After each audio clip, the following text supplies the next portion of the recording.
Resentment is there's a bunch of people out there that have these lives that are deeply unsatisfying, because I think somehow or another, through momentum and just through just things falling into place the way they are, and people trying to fit their lives around the way these pieces have fallen into place, there are so many people that are working all day long doing something that is deeply unsatisfying and almost painful to them. Yes. If you make furniture for a living, and you feel a great satisfaction out of that, and you sell that furniture, look, man, making furniture feels good. If you can do that, you could cut those corners perfectly and sand everything down nice and stain it, and then it's done, and you get the satisfaction, and you sell it to someone, and that pays your bills. That is infinitely more satisfying than being stuck in some fucking cubicle working for someone that you don't want to work for, having to have these stupid fucking office meetings, talking to people in human resources, sitting down with your supervisor where they evaluate your job performance, and you're not really, you really need to be enthusiastic about this company. This company is your future. This kind of you're like, fuck, kill me now. There's a lot of people out there that would way rather do something else, and I hope they understand that they can. Everybody's got these stupid barriers they put in their own head. You got to resist those goddamn things, because they don't do you any good, and they certainly define the potential for your future in a negative way that's not self-serving, and it's not even real. You put this artificial ceiling on the potential for what you're doing. If you hit a wall, okay, that just means you need to regroup and rethink. It doesn't mean that wall's there, especially when it comes to something like social media or like a podcast, something where you like it less, fix that. Figure out a way to do it. You can do that. And this idea that there's no way to get past the starting block today is just ludicrous. It's crazy. And it's just this poor thinking. And people that are trapped in bad situations, one of the problems is you feel like this is your future. You feel like you're fucked and you can't get out of that. There's no hope. There's no light at the end of the tunnel. There's no rainbow. And if you feel like that, that alone can be incredibly defining and limiting. But if you look at yourself objectively and say, okay, I kind of am fucked here. I'm in credit card debt. I'm working in a shitty job. I don't like what I'm doing, but I have some ideas. I need to feed those fucking ideas. I need to feed them and water them, and I need to set aside a certain amount of time every day to just try to make those things happen. You can do that. Wondering why other people's success, or wondering why other people are successful, is the refuge of losers. Wondering why other people are successful. Like, who gives a fuck? You can say you think it sucks, but to spend time wondering why someone is successful and hating on someone who's successful, it doesn't do any good. It's like, what is that old expression that jealousy is, it's a poison that does the opposite of its intended? Is that your mind, you have a certain amount of bandwidth. This is why I don't read Instagram comments or Twitter comments or YouTube comments. Like, I don't have any time. If I read them, it's an accident. But to seek them out, like, you have bandwidth. I don't spend time wondering why I hate things or hating on someone or being jealous. You have, let's call it units. You have 100 units of bandwidth in your mind. So that means there's 100 units that you can spend on things you care about, or you could let your mind be occupied by some stupid fucking Twitter feud that you're in with some idiot that you don't even know, and you could spend 30% of your Twitter bandwidth or your mind bandwidth on this, and then you only have 70% for the things you love. And then maybe you're involved in some fucking relationship with someone who's an idiot, and you're arguing back and forth with them. Well, there's another 30% that's gone. Now you have 40% left. You have 40% for the things you love instead of 100%. But if you only concentrate on the things you care about that mean something to you, and I think that there's a lot of people out there that think somehow or another you're going to get to some place where you're living in silk sheets and you're getting your toes done while someone's dropping grapes into your mouth. I don't want that. I've never wanted that. That guy's not going to be happy. He's going to be bored. An hour into the grapes, you can get those fucking grapes away from me. Stop painting my toes. What am I doing in this bed? I got to do something. I'm not stimulated. The human organism, the animal that we are, needs constant stimulation because it evolved trying to find food and escape enemies, and find shelter, escape nature, escape the elements, try to survive And this is the great joy that you have in taking care of your children, that you can protect your children from the elements and the enemies and feed them. And it's also the great sadness that you see in losers. When I see a loser, I see some guy who's 43 years old, lives in his parents' basement, and he fucking hates the world. I'm like, that was a baby. Man, this is a baby that somebody just gave shitty nutrients to, whether it's nutrients in the forms of food or in the form of thoughts and ideas and examples, and this kid developed these horrible self-defeating patterns of behavior that have led them to this point where they're this middle-aged person with no future and no idea of how to get out of this rut, and probably never will escape it, and might just wind up sucking on a gun. You know, I mean, this is the world that we live in today, and I think part of that world is because we have been fed this line of horseshit that you're supposed to seek comfort, and I don't think you are. I think you're supposed to seek lessons, and you're supposed to seek difficult tasks and accomplishments, and through those things and through doing things that are hard to do, even if it's just a fucking 90-minute hot yoga class.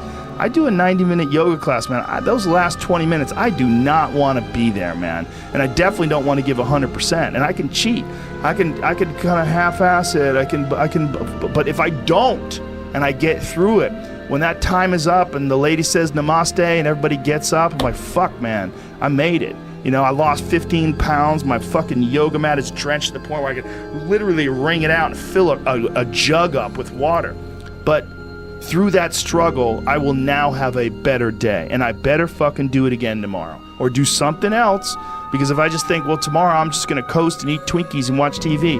Oh, hello, sadness, my old friend. Hello, depression. Because when you're not doing anything, you feel like shit. And that's just a part of being a human being. And we can pretend that we're something other than what we really are. And we can pretend, nah, me, man, I'm just cool, just chilling, doing nothing. Bullshit. You're a fucking human. You're a human being. You evolved from the fucking hundreds of thousands of years of hunters and gatherers and people that were struggling. Those human reward systems are carved deeply into your DNA. And if you don't respect that, if you don't respect the mechanism of happiness and fulfillment and what you really need to do in order to feel satisfied in life, camaraderie, love, family, friendship, struggle, testing yourself, learning, all those things are imperative. They're all a giant part of being a person. Concentrating on people that suck or being jealous about people that are doing well does me zero good. But instead, if someone does well, I can be inspired and I can get fired up by it. I mean, I figured this out in my early 20s. I was like, okay, this is I have a poor way of looking at it because it's a martial arts thing. Because in martial arts, like, you can't be jealous of someone else's ability. You have to realize you might have to fight them someday. So by realizing that they're really good, you're forced to be objective about it, and you have to go to work. Like, you have to go, fuck, that guy's better than me. I got to get better. And you have to go to work. Right. There's no positive benefit in underestimating someone. Underestimating someone will get you fucking killed. Like, literally. You're going to get... But this is something I've cultivated for a long time and avoided things that make me unhappy and figured out what those things are and been very rigid about eliminating them from my life. And one of the big ones is eliminating interactions with people that are negative. That is gigantic. And because I've realized that I'm not really as independent as I used to like to think I was. I used to like to think that my thought process was independent and that I don't give a fuck what anybody thinks. That's nonsense. People say that because they absolutely care what people think and it bothers them. So they say, I don't give a fuck. But that I don't give a fuck stuff is almost entirely nonsense. You do care. And you care in both ways. You care if people are critical of you, care if people are positive of you, but you also care if people are living positive lives and they're motivating you. That's a big one. People are fuel, and other people, it's one of the reasons why I like talking to people, one of the reasons why I like to do podcasts, because I get a lot out of, like just talking to you about your time in the monastery or your push to get to that 100 miles. Like, you get energy out of people like that, and you think about this energy and you think about this inspiration when you're doing other things. And it also sets in your mind that when you meet these exceptional people that move you, like, what are the characters, what are the qualities that they have, what are the characteristics that they possess, and those things become significant and important to you. Whereas if you live around a bunch of people that are complaining and bitching about everything, and they see the negative in everything, and they're always whining, those people are the opposite of that. They're the opposite of inspiration, and they're mud. You're just like, what? It's like you're up to your ankles in mud. You try to trudge through life. It's difficult. You're not light. It's not pushing you. There's not a wind at your back. The wind's in your face, and it's rough, and over time, I've learned that these people, you're not going to fix them. I used to want to fix them when I was young. I used to want to go, hey man, I see what you're doing. Like, dude, don't do that anymore. Listen, just do this and stop doing that and start doing this. And if you just work towards this, you could be successful. And then a week later, the guy's doing the same shit. You're like, okay, right. I'm wasting a significant amount of my energy on someone who doesn't want to waste any of their energy on themselves.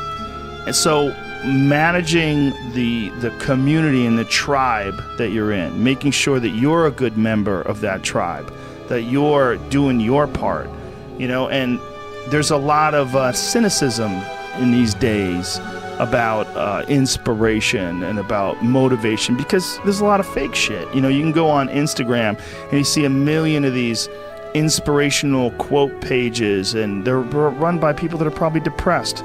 You see a lot of people that are, talking about how to get ahead in life, but they're not really doing anything themselves. So there's a lot of cynicism involved in that.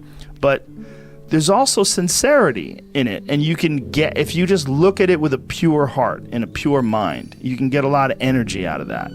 And when you're around happy, inspirational people that are successful, it makes you feel better and you get inspired. And if you act on that inspiration, your life will be more fulfilled. And it's not just inspirational in terms of financial success, but in terms of doing difficult things, whether it's running 100 miles. It doesn't pay you a goddamn thing other than the wealth of the knowledge that you can push yourself to such an extreme. Or anything else, whether it's someone who becomes really good at playing chess, or someone who's really good at martial arts, or whatever it is. There's a great feeling in these overcoming these difficult things, because life is never this just constant state of I'm at a 9 all day, and when I'm with my wife I hit 10. Yay! And I stay like that. That's not real. What's real is like you saying that you went to this monastery and felt all this angst about meditating and being alone and not having your phone and not having the input, but then when it comes out of it, then you have this reward. So you push through this, and you had these uncomfortable feelings, and you came out of those uncomfortable feelings with this newfound appreciation for time and this respect for your own existence in your own space, and carving out 3 hours for yourself a day. That's where it all comes from. It all comes from life lessons, and the lessons are learned through struggle.